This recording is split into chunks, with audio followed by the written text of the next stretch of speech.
السميع العليم من الشيطان الرجيم من همزه ونفخه ونفسه بسم الله الرحمن الرحيم يا أيها الذين آمنوا كتب عليكم الصيام كما كتب على الذين من قبلكم لعلكم تتقون.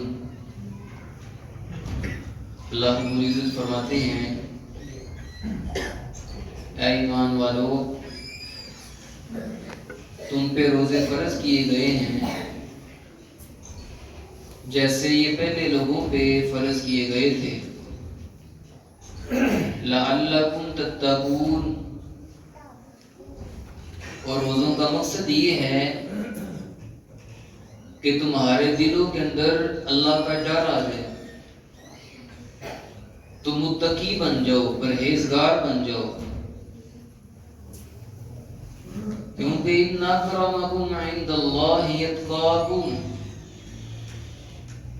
اللہ کے ہاں سب سے معزز بندہ وہ ہے، سب سے زیادہ عزت والا وہ ہے، سب سے زیادہ شان والا، مقام والا اللہ کے ہاں وہ بندہ ہے جس کے دل کے اندر اللہ کا ڈر زیادہ ہے. جتنا ڈر زیادہ ہے، جتنا تقوی زیادہ ہے، اتنی ہی اللہ کے ہاں ویلیو زیادہ ہے. سورۃ مریم کے اندر اللہ رب العزت نے جنت کا ذکر کیا ہے کہ جنت کے اندر عباد الرحمن، اللہ والے، رحمان والے جب جائیں گے تو اللہ رب العزت فرماتے ہیں جنت کے اندر کوئی بھی وہ لغو فضول بات نہیں سنیں گے. جنات عدن اللاتی وعد الرحمن عبادہ، فرمایا جو رحمان نے، اللہ تعالیٰ نے اپنے بندوں سے جنت کا وعدہ کیا ہے، ان جنتوں میں میرے بندے ہمیشہ ہمیشہ رہیں گے. اگلی آیت کے اندر اللہ رب العزت فرماتے ہیں تلک الجنۃ اللاتی نورث من عبادنا من کان تقیا. اب اس جنت کے اندر جائے گا کون؟ یہ جنت ملے گی کس کو؟ ہمیشہ ہمیشہ رہنے والے بغات یہ ملیں گے کن کو؟ اللہ رب العزت فرماتے ہیں من کان تقیا، یہ ان کو ملیں گے جن کے دلوں کے اندر اللہ کا خوف ہے، اللہ کا ڈر. نبی کریم صلی اللہ علیہ وسلم فرماتے ہیں کہ وہ بندہ جس کو ایک عورت نے برائی کی دعوت دی، رجل دعته امرأة ذات منصب و جمال، وہ بڑے اعلیٰ خاندان والی ہے، بڑے حسن و جمال والی ہے، اس کو برائی کی دعوت دیتی ہے اور یہ آگے سے کیا کہتا ہے انی اخاف اللہ، مجھے کوئی بھی نہیں دیکھ رہا، ادھر مجھے اگر میرے والدین نہیں دیکھ رہے، میرے دوست احباب نہیں دیکھ رہے، لوگ نہیں دیکھ رہے، انی اخاف اللہ، ادھر مجھے میرا اللہ دیکھ رہا ہے. یہ سکھاتا ہے، یہ تربیت کرتا ہے روزہ، یہ روزہ درس دیتا ہے، یہ تربیت اس کی روزے نے کی ہے. لعلکم تتقون، کہ اس کو کوئی بھی نہ دیکھ رہا ہو پھر بھی یہ کھاتا نہیں، پھر بھی پیتا نہیں ہے. کیوں؟ اس کو علم ہے اگر مجھے کوئی بھی نہیں دیکھ رہا لیکن آسمانوں پہ ایک ذات ایسی ہے جو مجھے ہر وقت دیکھتی ہے، ہر جگہ دیکھتی ہے.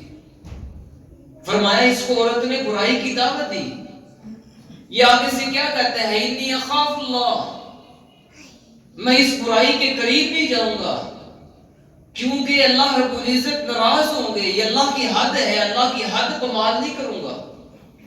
فرمایا قیامت والے دن ایسے بندے کو اللہ اپنے عرش کا سایہ عطا فرمائے گا. نبی کریم صلی اللہ علیہ وسلم فرماتے ہیں رجل ذکر اللہ خالیا ففاضت عیناہ، وہ بندہ جس کے دل کے اندر اللہ کا ڈر آیا، تنہائی میں بیٹھے ہے، اللہ کو یاد کر رہا ہے، اللہ کو یاد کرتے کرتے اس کی آنکھوں سے آنسو نکل پڑتے ہیں، آقا فرماتے ہیں رو دیتا ہے، آنسو بہا دیتا ہے. قیامت والے دن ایسے خوش نصیب کو بھی اللہ رب العزت اپنے عرش کا سایہ عطا فرمائیں گے. دیکھو تو صحیح نا، یوسف علیہ السلام کا واقعہ قرآن مجید کے اندر موجود ہے. لوگ آج جیلوں میں جاتے ہیں تو جرم کر کے جاتے ہیں، لوگ جیلوں میں جاتے ہیں تو گناہ کر کے جاتے ہیں، لیکن قربان جاؤں جو اللہ والے ہوتے ہیں، جن کا تعلق اللہ سے مضبوط ہوتا ہے، سیدنا یوسف علیہ السلام جیل میں گئے ہیں گناہ کر کے نہیں، گناہ سے بچنے کے لیے۔ اللہ کا ڈر ہے، اللہ کا خوف ہے۔ عورت نے برائی کی دعوت دی ہے، کیا کہنے لگے؟ انی اخاف اللہ، میں اللہ سے ڈرتا ہوں۔ گناہ سے بچنے کے لیے جیل میں جانا پسند کر لیا ہے، لیکن اس گناہ کے قریب جانا پسند نہیں کیا ہے۔ اللہ کا ڈر لے کے آؤ، اللہ کا خوف لے کے آؤ، لعلکم تتقون۔ نبی کریم صلی اللہ علیہ وسلم فرماتے ہیں جو آنکھیں اللہ کے ڈر سے، اللہ کے خوف سے بہہ پڑتی ہیں، آنسو نکل پڑتے ہیں، آقا فرماتے ہیں ایسی آنکھوں کو کبھی بھی جہنم کی آگ نہیں چھوئے گی۔ بلکہ میں نے ایک حدیث پڑھی ہے، نبی کریم صلی اللہ علیہ وسلم فرماتے ہیں کہ جیسے بکری کے تھنوں سے دودھ نکل گیا ہے، اب اس دودھ کا تھنوں میں واپس جانا ناممکن ہے نا۔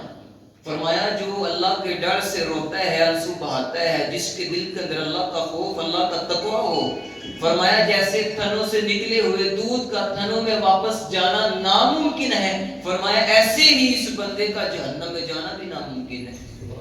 نبی کریم صلی اللہ علیہ وسلم فرماتے ہیں یہ بندہ بھی جہنم میں نہیں جا سکتا جس کے دل کے اندر اللہ کا ڈر آ جائے، اللہ کا خوف آ جائے۔ لعلکم تتقون، روزہ میری اور آپ کی تربیت کرتا ہے کہ تم اللہ سے ڈرنے والے بن جاؤ۔ اگر کوئی بھی نہیں دیکھ رہا، اللہ تمہیں دیکھتا ہے، اللہ ہر جگہ دیکھتا ہے، اللہ تمہیں ہر وقت دیکھتا ہے۔ یہ روزہ سکھلا رہا ہے، روزہ تربیت کر رہا ہے۔ اگر ایسی تربیت ہو جائے نا تو پھر بندہ گناہ کے قریب نہیں جاتا۔ جب انسان کو پتا ہو کہ مجھے میرا اللہ دیکھ رہا ہے، اگر کوئی انسان دیکھ رہا ہو، والدین میں سے کوئی دیکھ رہا ہو، انسان شرماتا ہے، انسان کہتا ہے نہیں میں نہیں گناہ کروں گا، کیوں میرا والد مجھے دیکھ رہا ہے۔ انسان شرم محسوس کرتا ہے کہ اگر میرے والد کو پتا چل گیا تو میرا والد کیا کہے گا، میرے بھائی کو علم ہو گیا تو میرا بھائی کیا سوچے گا، اگر میرے کسی دوست کو علم ہو گیا میرا دوست کیا کہے گا۔ نبی کریم صلی اللہ علیہ وسلم کے پاس ایک صحابی آئے ہیں، عرض کرتے ہیں اللہ کے رسول جی مجھے نہ کوئی نصیحت کیجئے۔ نبی کریم صلی اللہ علیہ وسلم فرماتے ہیں میرے صحابی نصیحت میں آپ کو یہ کرتا ہوں کہ جیسے آپ ایک نیک آدمی سے شرم محسوس کرتے ہو، اس کے پاس آپ گناہ نہیں کرتے ہو نا، فرمایا جیسے ایک نیک بندے کی حیا کرتے ہو ایسے ہی اللہ کی بھی حیا کیا کرو۔ لیکن ادھر المیہ یہ ہے کہ ہم لوگوں سے شرماتے ہیں لیکن اللہ سے شرم نہیں آتی ہے۔ آج ہم لوگوں سے شرم محسوس کرتے ہیں، لوگوں کی حیا، لوگوں کا ڈر ہمارے دلوں میں موجود ہے، اللہ کا ڈر، اللہ کی حیا، اللہ سے شرم آج ہمارے دلوں سے نکل چکی ہے۔ آقا فرماتے ہیں جیسے نیک بندے سے شرم محسوس کرتے ہو، اس کے سامنے کوئی گناہ نہیں نہ کرتے، اللہ کی بھی حیا کیا کرو۔ اللہ ہر جگہ دیکھتا ہے، تمہیں ہر وقت دیکھتا ہے، کیوں نہ فرمانی کرتے ہو، کیوں اللہ کی حدود پر مار کرتے ہو۔ آخری حدیث اور بات ختم کریں، نبی کریم صلی اللہ علیہ وسلم کے صحابی ہیں سبحان رضی اللہ تعالیٰ عنہ، وہ بیان کرتے ہیں کہ نبی کریم صلی اللہ علیہ وسلم نے فرمایا، آقا فرماتے ہیں لَعَلَمَنَّ أَقْوَامًا مِّنْ أُمَّتِي يَأْتُونَ يَوْمَ الْقِيَامَةِ، میں اپنے ان امتیوں کو بھی جانتا ہوں جو قیامت کا دن ہوگا، قیامت والے دن آئیں گے، بڑے بڑے نیک اعمال کر کے آئیں گے، بڑی بڑی نیکیاں لے کے آئیں گے۔ نبی علیہ السلام فرماتے ہیں جیسے تہامہ کے پہاڑ ہیں، پہاڑ بڑے بڑے ہیں، فرمایا ان کی نیکیاں بھی بڑی بڑی ہوں گی، بڑی بڑی نیکیاں اللہ کی عدالت میں لے کے پہنچیں گے، لیکن فَيَجْعَلُهُ اللَّهُ هَبَاءً مَنْثُورًا، اللہ کے ہاں نیکیوں کی، ان نیک اعمال کی کوئی قدر نہیں، کوئی ویلیو نہیں ہوگی۔ اللہ رب العزت ان کو گرد بنا کے، غبار بنا کے اڑا دیں گے، ضائع کر دیں گے۔ اتنی نیکیاں جمع کر کے، اتنے نیک اعمال جمع کر کے لے کے اللہ کی عدالت میں پہنچے ہیں، سارے کے سارے نیک اعمال کے برباد کر دیے جائیں گے۔ حضرت سبحان رضی اللہ تعالیٰ جو اس حدیث کا راوی ہے نا، وہ عرض کرتے ہیں اللہ کے رسول جی صفہم لنا وجلیہم لنا، ہمیں ان بندوں کے بارے میں آگاہ کر دیجئے۔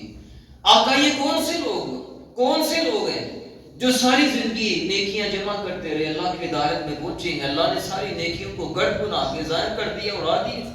آقا یہ کون سے لوگ ہیں؟ اللہ نکون منہم، ہمیں ایسے لوگوں کی خوبیاں، ایسے لوگوں کے اوصاف بتا دیجئے، کہیں ایسا نہ ہو قیامت والے دن ہم بھی انہی لوگوں میں شامل نہ ہو جائیں۔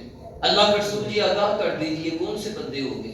نبی کریم صلی اللہ علیہ وسلم فرماتے ہیں سبحان، وہ لوگ تمہاری طرح کے ہوں گے، وہ تمہیں میں سے ہوں گے، تمہاری طرح کے ہوں گے، بلکہ حدیث کے اندر جو میں نے الفاظ پڑھے ہیں نا، آقا فرماتے ہیں کہ وہ رات کو اٹھ کے تہجد کی نماز بھی پڑھنے والے ہوں گے، یعنی اتنے نیک ہوں گے، فرضی نمازیں تو پڑھتے ہی ہوں گے نا۔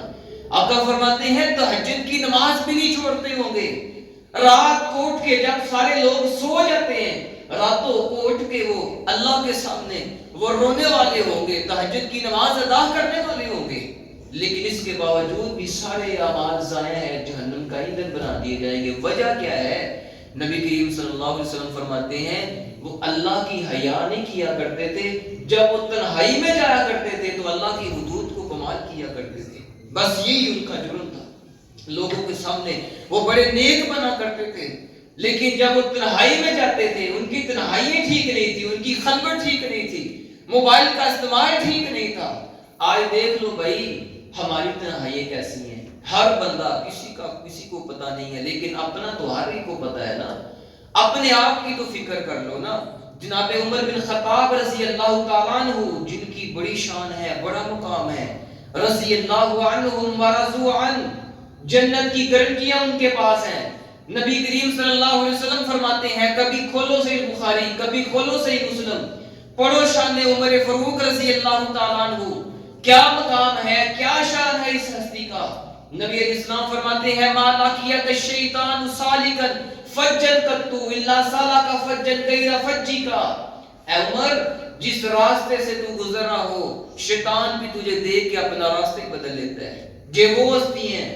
نبی علیہ السلام فرماتے ہیں قیامت تک نبوت کا دروازہ اللہ نے بند کر دیا ہے، قیامت تک اب کوئی نبی نہیں آئے گا، میں آخری نبی ہوں۔ ہاں اگر اللہ نے میرے بعد بھی کوئی نبی بنا کے بھیجنا ہوتا تو میرا صحابی عمر ہوتا ہے، جن کے محل نبی علیہ السلام جنتوں میں دیکھ کے آئے ہیں، جن کی شان اور مقام یہ ہے کہ عائشہ رضی اللہ تعالیٰ عنہ بیان فرماتی ہیں عمر بڑا عجیب آدمی ہے، عمر سے بڑا تعجب کھاتی ہوں۔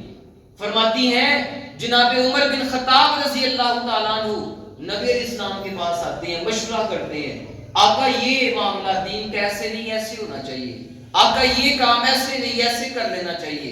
نبی علیہ السلام فرماتے ہیں نہیں عمر، ابھی اللہ کی طرف سے کوئی حکم نہیں آیا، ابھی کوئی وحی نہیں آئی، میں دین کے معاملے میں اپنی مرضی نہیں کر سکتا ہوں۔ فرماتی ہیں عائشہ رضی اللہ تعالیٰ عنہ جناب عمر بن خطاب رضی اللہ تعالیٰ عنہ نبی علیہ السلام سے مشورہ کر کے اپنے گھر میں جاتے ہیں، صبح جب واپس آتے ہیں نبی علیہ السلام کے پاس، آقا فرماتے ہیں عمر تیرا مشورہ میں نے تو نہیں مانا تھا، لیکن تیرے مشورے کے مطابق اللہ نے آسمانوں سے قرآن بنا کے نازل کر دی ہے، جن کی شان یہ ہے، مقام یہ ہے۔ آقا فرماتے ہیں جعل اللہ الحق علی لسان عمر، وہ لوگوں عمر کی زبان پہ اللہ نے حق جاری کر دی ہے۔ یہ وہ عمر ہیں جن کو نبی علیہ السلام نے دعاؤں میں مانگ سے اللہ سے لی ہے، دعائیں مانگی ہے میرے محبوب علیہ السلام نے، اللہ تو اسلام کو عزت عطا فرما، اور عزت تب ہی ملے گی جب جناب عمر اسلام قبول کر لیں گے۔ عبداللہ بن مسعود رضی اللہ تعالیٰ عنہ کا قول صحیح بخاری کے اندر موجود ہے، فرماتے ہیں لوگوں